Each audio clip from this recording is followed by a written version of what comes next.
Bonjour, j'ai étudié dernièrement, en fait hier, l'affaire Jamel Lelmi, que l'on nomme aussi le veuf noir, en France, c'est arrivé en France. J'ai commencé par écouter le témoignage de la personne qui a survécu pour ensuite faire une recherche. J'ai écouté 3 documentaires et puis il y en a un autre que je vais écouter tout de suite après cet enregistrement.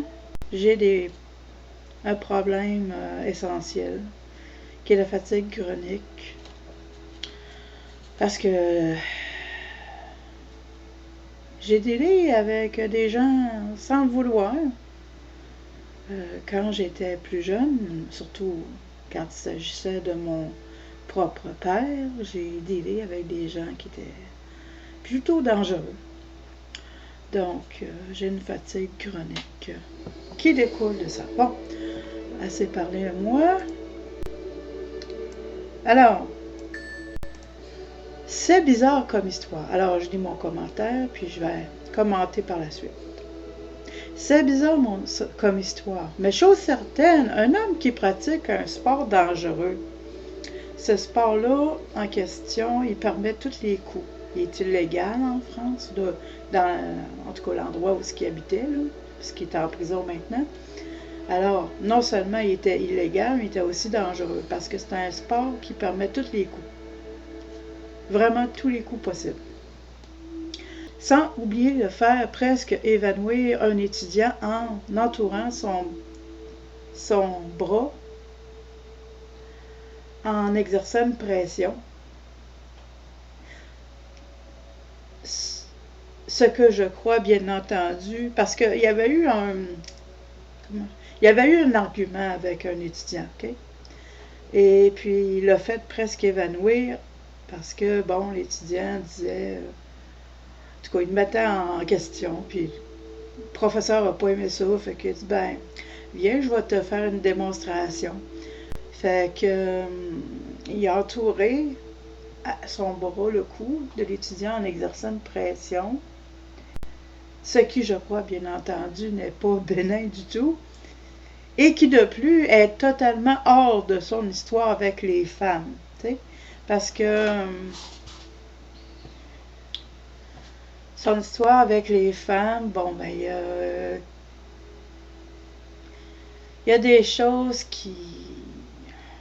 En fait, si tu regardes en général, ça tient la route. Il est vraiment coupable. J'ai toutes les raisons de le croire. C'est pour ça que je vais continuer de lui lire mon commentaire. Mais la première femme, ben, est morte. Elle ne pouvait pas témoigner. La deuxième, je ne sais pas exactement ce qui est arrivé, mais ce que j'ai eu le plus de misère à comprendre, c'est que il lui a fait lui dicter des lettres à écrire, puis là, elle prenait son crayon, puis elle écrivait littéralement qu'est-ce qu'il disait, là, comme si c'était une écriture automatique, là. Et puis, c'est pas juste une lettre. Je dis pas que c'est pas vrai, c'est pas ce que je dis, parce que parfois, certaines personnes, avec surtout les personnes qui sont habituées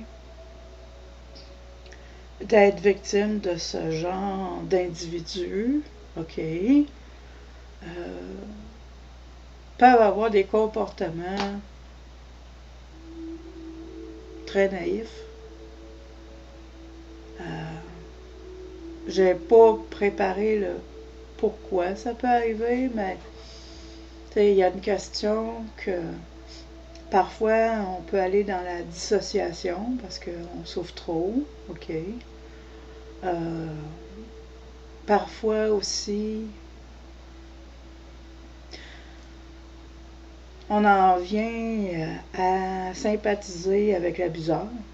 ce qu'on appelle le Stockholm Syndrome, le syndrome de Stockholm, OK?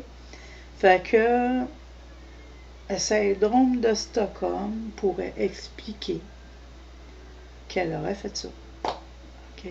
Faut dire qu'elle n'avait pas une expérience impressionnante avec les hommes comme lui avait avec les femmes, OK? Fait que, bref. Alors, je reviens à mes commentaires. Je parlais de cette histoire d'un étudiant qui s'est fait vraiment, on va pas dire étouffé, mais on va dire il a été sévèrement mis à sa place, on va dire ça de même. Et puis bon, pour revenir, ok, je parlais, ok, je vais relire mon, pas long, commentaire. C'est bizarre comme histoire, mais chose certaine, un homme qui pratique un sport dangereux, c'est-à-dire qui permet tous les coups possibles et impossibles, ok, sans oublier de faire presque évanouir un étudiant en entourant son cou avec son bras, en exerçant une pression, ce qui, je crois, n'est pas un événement bénin du tout, et qui de plus est totalement hors de son histoire avec les femmes. En plus d'être un coureur de jupons extraordinaire, OK? Il couchait en fait avec plusieurs femmes. Il y en avait une principale, puis il y avait des aventures à côté. En plus d'aller dans des boîtes échangistes, OK? Un tel homme n'attire aucune sympathie de ma part. S'il y avait un mythomane dans l'histoire, c'est lui le mythomane. Et la psychologue qui l'a évalué personnellement, c'est-à-dire qu'elle avait une psychologue experte, OK, qui avait été qui lui ont demandé de faire son évaluation. Elle est convaincue qu'il est dangereux. Puisqu'à la question, ils lui ont demandé carrément, est-il dangereux? Elle a répondu avec un oui catégorique et spontané. Donc, à partir de là, je n'aimerais pas croiser ce Jamel Lulmi dans les rues. Là aussi, je vais dire que, loin de moi, parce que les documentaires, quand tu les écoutes toutes, là, je vais les mettre dans la description de la vidéo ici, je vais les mettre dans les cartes. Je ne suis pas en train de dire que l'étude n'est pas complète. Je suis juste en train de faire ma petite part et de relater ce que moi, en quoi j'ai été touchée par cette expérience-là de cette femme-là, parce que hier, j'ai passé une bonne partie de ma journée à écouter ces témoignages-là, puis ces documentaires-là. Et puis, avant que j'oublie, avant d'en arriver à ma conclusion, il y a deux choses vraiment bizarres, OK, qui se sont produites. La première est que c'est pas que je comprends pas la situation, qu'ils n'ont pas réussi à trouver la personne qui a accroché sa première femme, entre guillemets, puis qui l'a envoyée dans le clos. C'est parce que c'était un coup monté, puis il y avait... c'était un char volé, puis il l'avait parqué pas très loin de où c'était arrivé.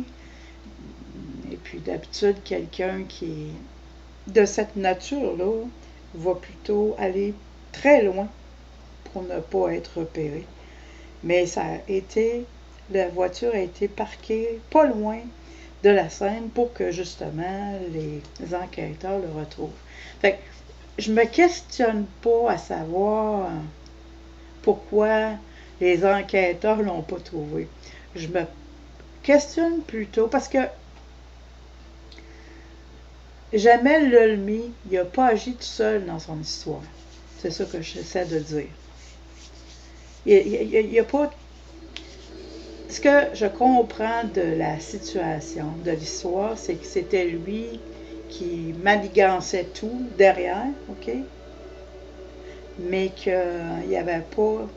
Il agissait pas seul. Et puis, il ne pouvait pas être à la fois la personne qui frappe sa première femme puis être la personne qui pédale sur le vélo. C'est impossible. Fait que, il y avait une personne impliquée, puis c'est pas que je comprends pas que les enquêteurs le trouvent pas, mais il reste que on peut pas fermer le dossier quand une personne comme ça est sur la route. Son mari se dit en état de choc. Pourtant, les premiers témoins, arrivés très vite sur les lieux, découvrent Kathleen allongée face contre terre, avec Jamel Lelmi allongé sur elle. Il joue le cinéma du grand chagrin, Bébé ne me quitte pas, L'homme désespéré, mais lorsque le pompier bénévole qui est purement de passage lui dit qu'il est pompier et qu'il va s'occuper de sa femme, impossible, il refuse catégoriquement, personne n'arrivera à ce que Lelmi accepte de ne plus être sur sa femme et de la presser énergiquement. Il faudra qu'il s'y mette à trois pour enlever Lelmi du corps de sa femme. Un de ses premiers mots rapportés par un des témoins, c'est de dire « est-ce qu'elle bouge ?» Et on voit très bien ce que veut dire cette phrase « est-ce qu'elle bouge ?» C'est que lui, il avait une inquiétude, est-ce qu'elle est vraiment morte ou pas? C'était, je veux dire, un traumatisé d'habitude, il ne va pas faire des choses qui sont contre-productives, loin de là, hein? Il va laisser la place à des personnes qui sont capables de sauver sa vie, là. Fait que lui, non, il était couché sur elle, sur son dos. Et puis, il y a une autre affaire que je trouve que c'est pas une bonne chose. Même si il a été jugé, puis il est en prison, puis tout ça, c'est pas complet à ma satisfaction. La deuxième chose, c'est il n'a pas agi non plus tout seul avec Julie. Parce que il était en avant d'elle, il avait demandé de la suivre, il était dans sa voiture, elle avait loué sa voiture, et puis elle était en arrière de lui. Puis, pas longtemps après, il disparaît de sa vue, puis là, il y a un auto qui lui rentre dans le derrière, et par la suite, quand elle s'immobilise, ben là, elle est agressée par au moins une personne. Fait que c'est pas clair là non plus. Moi, je fermerais pas complètement le dossier. Parce que la personne qui essayait de tout faire pour la tuer était soit Jamel Lelmi lui-même ou une personne qui aurait engagé. Le 20 décembre 2009, la jeune femme fait ses valises et part se marier en Algérie. Première escale, le Maroc. Le couple ne prend pas le même avion. Jamel Lelmi serait parti un jour avant et aurait rejoint Julie, tard dans la soirée, à son hôtel. Ils auraient alors quitté les lieux ensemble, mais dans 2 voitures séparées. Elle le suit. Et puis, assez rapidement, il fait nuit et elle le perd de vue. Il n'y a pas de panneau, il n'y a pas d'éclairage, parce que c'est une route qui vient d'être construite. Donc elle est perdue, elle ralentit, elle le cherche.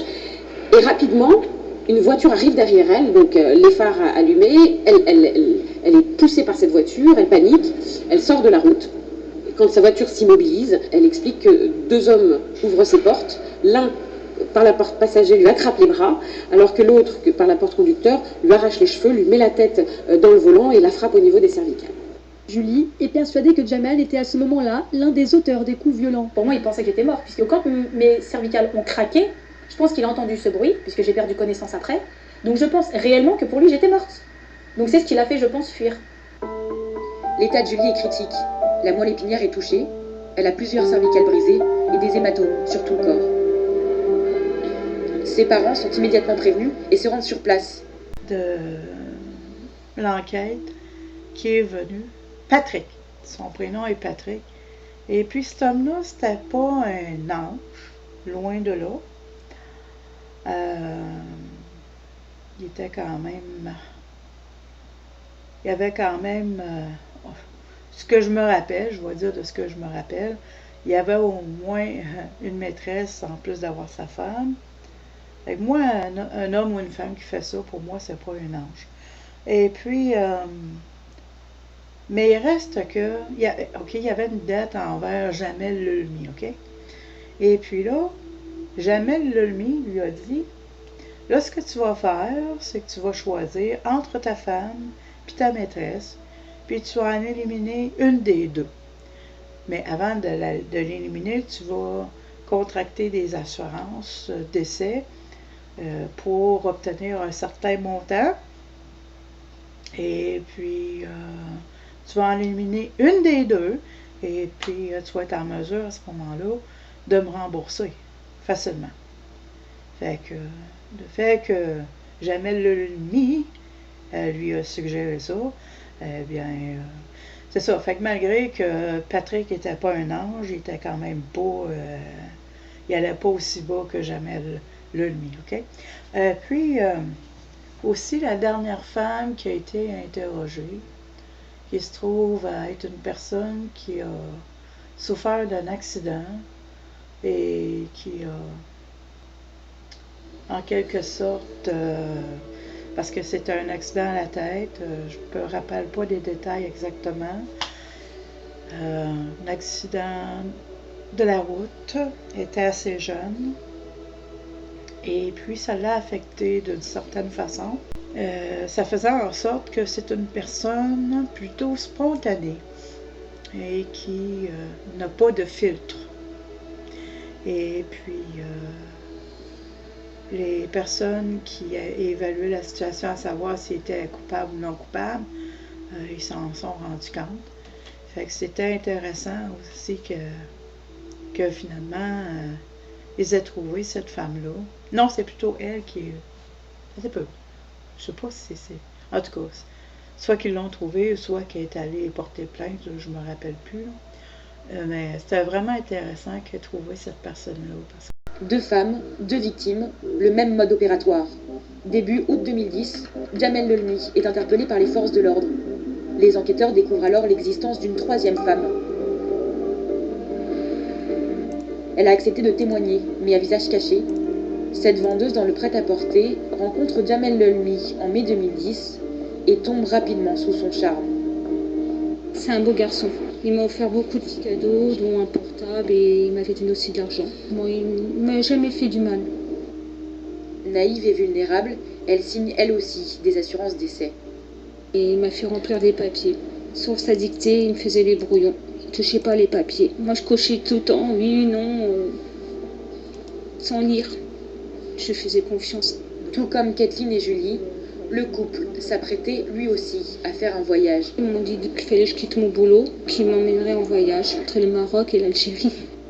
Ce voyage n'aura jamais lieu, car Jamel Lelmi est mise en garde à vue, puis écrouée. La jeune femme, quant à elle, résilie dans la foulée ses assurances décès. Il y en a une qui est morte, elle ne peut pas parler, l'autre qui... tu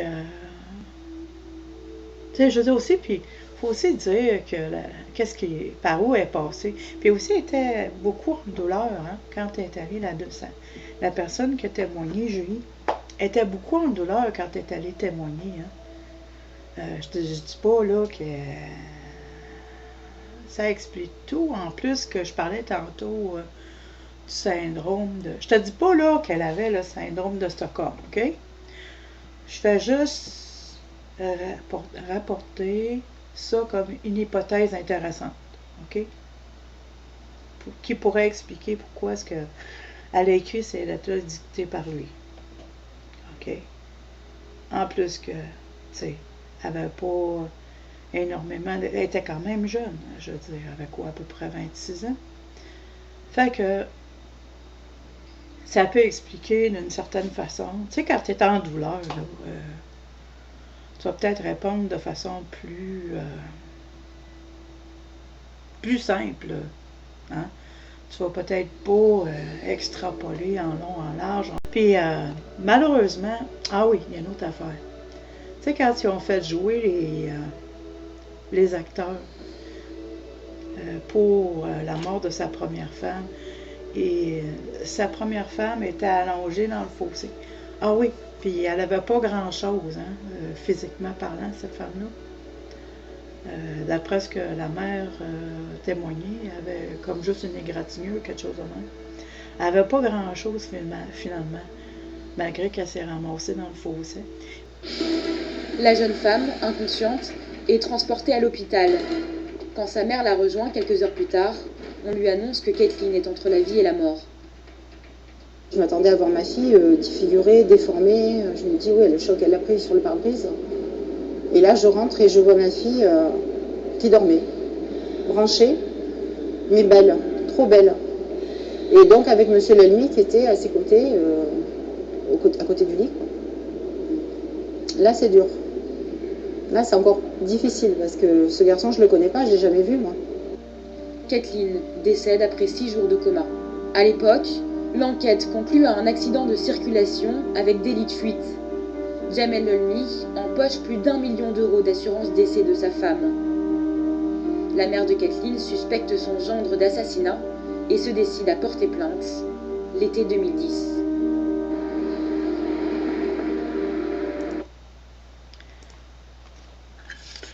Je voudrais rajouter aussi que lorsqu'ils ont fait leurs recherches, qu'ils ont fait leur investigation, ils ont tenté de reprendre de terre le corps de Kathleen pour pouvoir faire un examen de son corps, quoi, pour avoir plus d'informations. Mais malheureusement, l'endroit a été inondé et puis son cercueil aussi a été inondé. Donc, c'est bien évident que le corps n'a pas été préservé. Alors, on ne pouvait rien faire à ce niveau-là. C'était effectivement très dommage.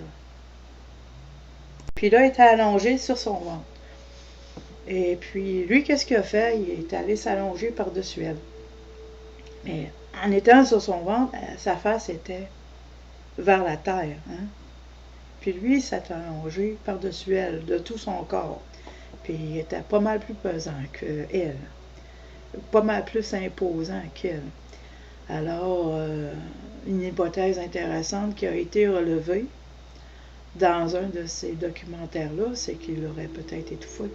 Puis c'est peut-être pour ça que son cœur est arrêté quelques minutes plus tard.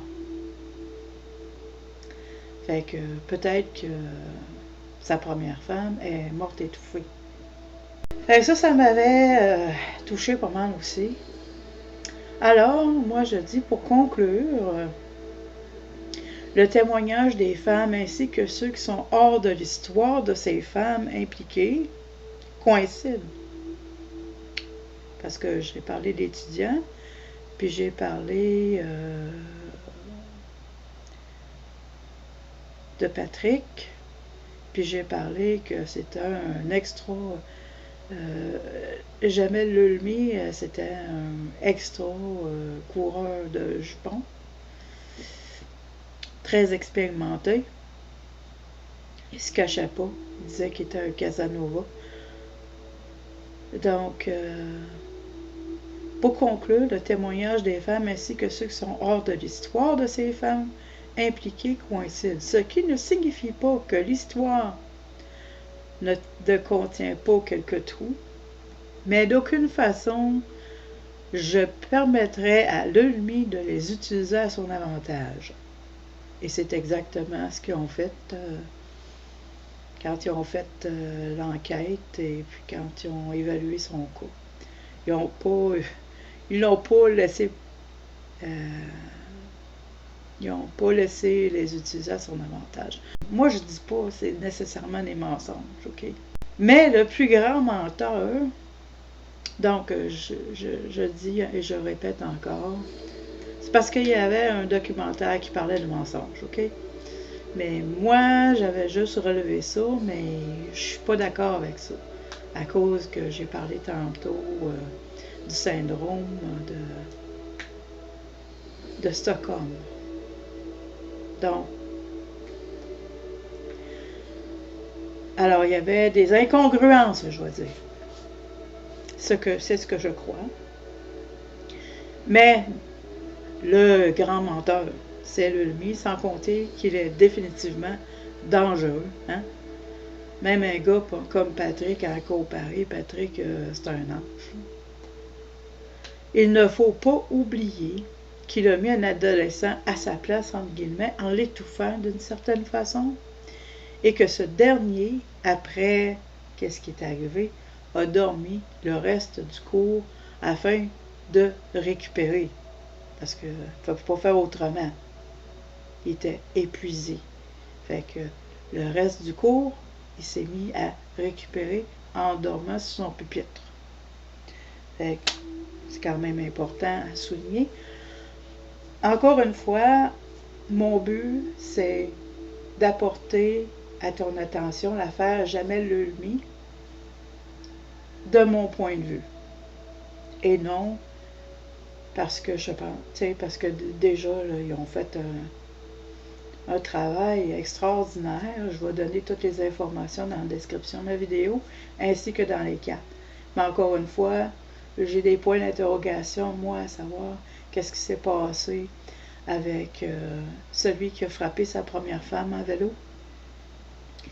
Et puis, celui qui a tabassé sa deuxième femme, puis tapoché sa voiture, c'est pas clair non plus.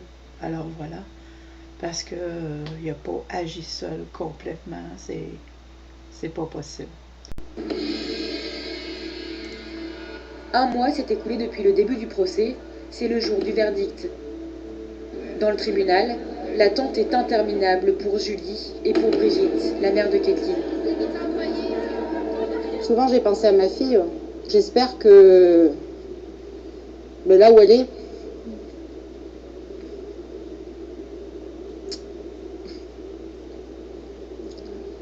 elle est fière de moi.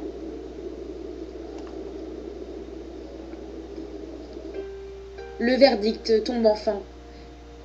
Jamel Lulmy est reconnu coupable pour l'assassinat de Kathleen et de complicité de tentative de meurtre sur Julie, ainsi que d'escroquerie. Il est condamné à 30 ans de réclusion criminelle avec 18 ans de sûreté. C'est la délivrance pour les victimes. On est, je pense, tous soulagés. Maintenant, on va pouvoir enfin tourner la page. Il est enfin reconnu coupable définitivement.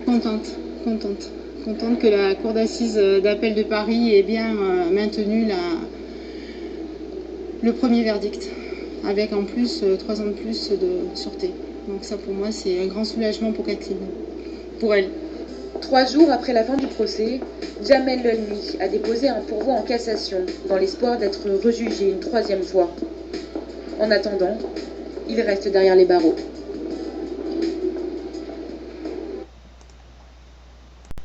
En te remerciant de ton écoute. Et puis, si toutefois j'oublie des points importants que j'aurais voulu partager, ben, je ferai une seconde vidéo. En te remerciant de ton écoute.